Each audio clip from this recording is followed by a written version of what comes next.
Hello everyone, welcome back to the LFC Transfer Room YouTube channel. Today we're joined by Kyle, who's a sports journalist, and we're going to be discussing a Liverpool target, Johan Bakayoko. So first and foremost, how are you, Kyle?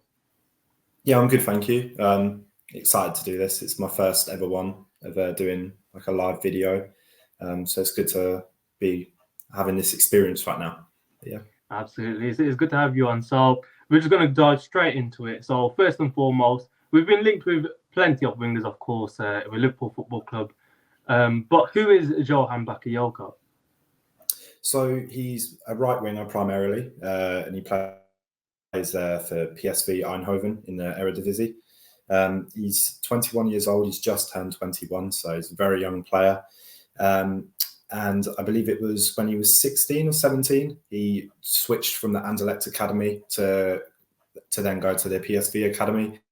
Last season was his first breakout season. He featured a few times the season before, but last season was where he really got a name for himself. And other clubs tried to sign him, but Fabrizio Romano had reported that he wanted to stay at PSV for another season and play Champions League football, and that's why he rejected Brentford. I remember that actually. Now that you bring it up, that he was linked with Brentford, and then he was supposed to go. Then all of a sudden he's rejected them. But moving on, we've seen plenty of wingers play for us, and they're all sort of different styles of wingers. You've got Salah, who can do a bit of everything. To be fair to him, Luis Diaz, who's more of that dribbler, he's your traditional winger in a sense.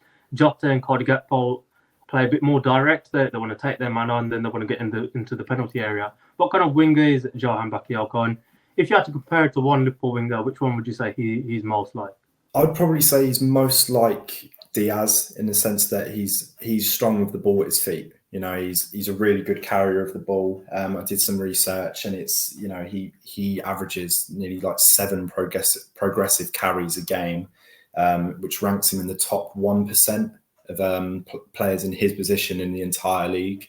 To be pulling those numbers out at just 20, 21 years old, it's really impressive. And it's he as well, the total progressive carrying distance with the ball is something like 180 meters a game, which is it's double Salah from this season. Obviously, Premier League is a much harder competitive league than the Eredivisie, but still it does show that the potential's there. But he works well, hugging the touchline, offering width, drawing defenders in, and he's lightning quick as well. He's so quick. So I'd probably compare him most to Luis Diaz. So, excuse the pun here. Could you see him slotting into Arne Slot's sort of team or his plans for the upcoming season? Yeah, I'd say so, because obviously the current Feyenoord manager, he's had plenty of experience against him, fighting at the top of the table for a few seasons now, and he likes his wingers to offer a lot of pace and be able to beat their man out wide. And it's I was saying he's got similar stats to Yankuba Minteh, who's the right winger at Feyenoord, and they're roughly the same age as well. He's trusted the youth at Feyenoord. I think Minteh's only 19, I believe.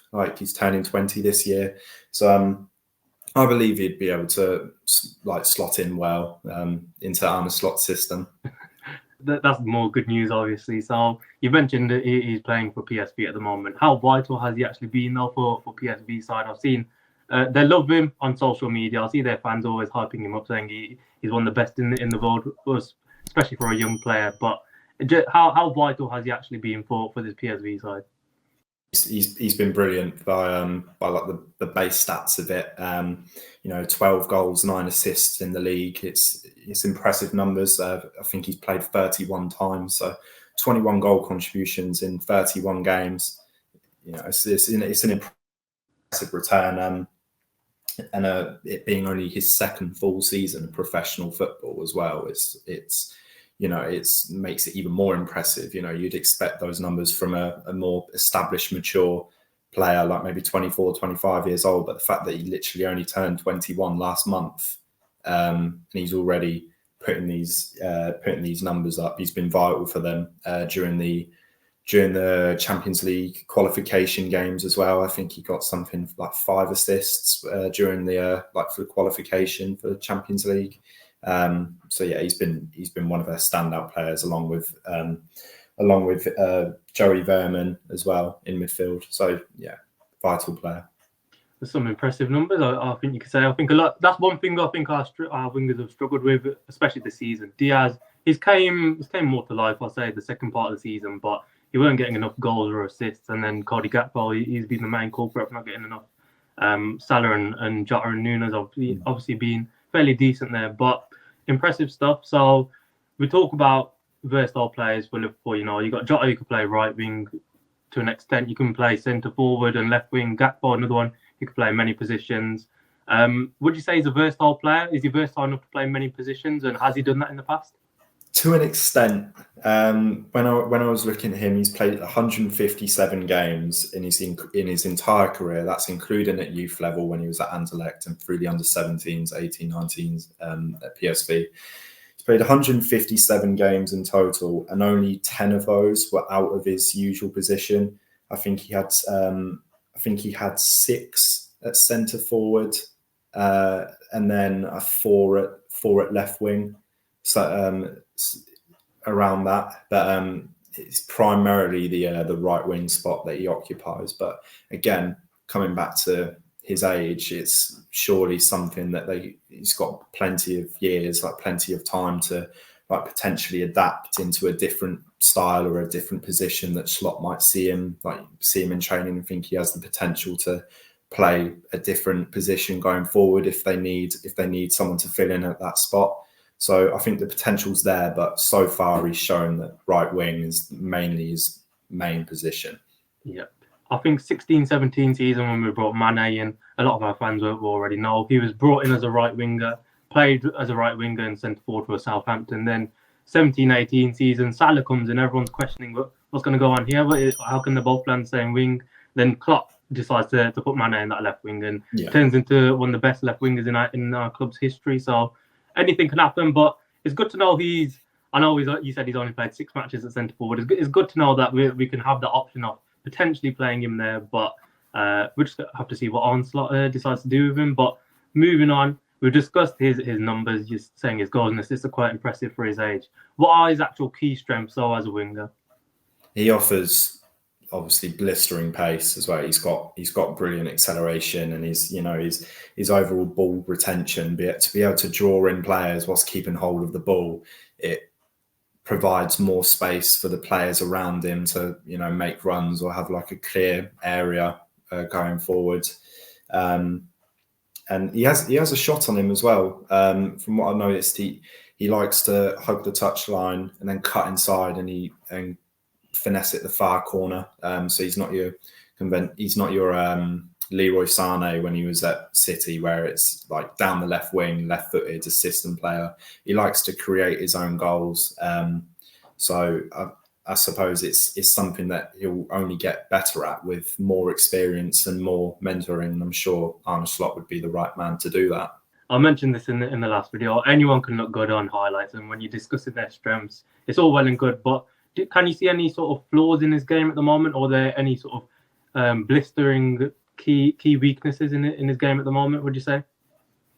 I wouldn't say it's a flaw, but when we look at Mohamed Salah's numbers that he's been putting out for the last couple of seasons, and obviously he's been linked with a few moves away to the Saudi League at the end of the season, and there's a bit of uncertainty about where he's going, and it's always a risk of when you lose a player like that who is offering that amount of goals a season. Take, for example, Tottenham this year losing Kane. That's 30-40 goals a season they're then going to be having to make up and remain competitive. So it's not really a weakness of his. It's just the fact that the person that he's potentially going to be succeeding is one of the best right wingers in Premier League history. So it's a big ask of him, but I'd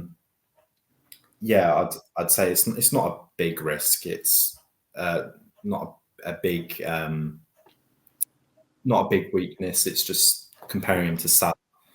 Absolutely. I think, to be fair, if you're looking at the stats for any winger, they're not reaching Mo Salah's level unless you're Kylian Mbappe, unless you're Vinicius Junior, and even the season Vinicius Junior, who's sort of primed to win a Ballon d'Or recently. Apparently, he's one of the favourites. His numbers are he's got 5 or 6 less goal contributions than Salah. So I guess the output, no matter who we sign, they're always going to be criticised just because they're not reaching Salah's numbers. But I think we have to. There's going to be a time where we have to move on, and maybe he can bring out strengths in other players that Salah potentially doesn't. But I just think Salah's so good that you can't really replace him, and it's going to be unfair on whoever comes in, and we expect them to reach Salah's levels. Just like when Diaz and Gakpo were brought in to replace Sadio Mane's numbers, he's another one. You just can't replace that in an instant. So we've got the final question. It's a 2-part question, I guess. So how much would Johan Bakayoko cost, and how likely do you actually see the transfer from coming to life? Well, I think it could possibly happen. I think it's got a much better chance there this summer of happening, because the reason why he didn't transfer to the Premier League last season, as Fabrizio Romano had reported, was that he wanted Champions League football and he wanted another season of Champions League football. And obviously Brentford couldn't offer that. No other Champions League club came in from that season. However, Liverpool, who were guaranteed Champions League football this year, it's got that extra pull-in factor to maybe prize them away from the Dutch side. And the reports are it's around the 50 million euro region, which is only 10 million euros more expensive than what the offer Brentford made last season that was rejected. So I'd say it's a good deal for only a couple more £1 million of a player that's had another season to prove that he's able to do it, like season after season, rather than it just being a one-season wonder, as they call it. He's proved that he can do it again. So I believe it could very well happen, and it would be a great signing going forward. The numbers sound good. I think Michael Edwards has always operated around that sort of 50 million, 35 million mark to sign our sort of forwards. Obviously, Darwin Núñez being an exception, but Michael Edwards had no sort of interference with that. He obviously weren't part of the club. But it's impressive stuff, I think you could say. Looking at his goal contributions, Liverpool fans, we could be excited if the transfer happens. But thank you again. This is the end of the expert analysis. So thank you again to Carl for coming on.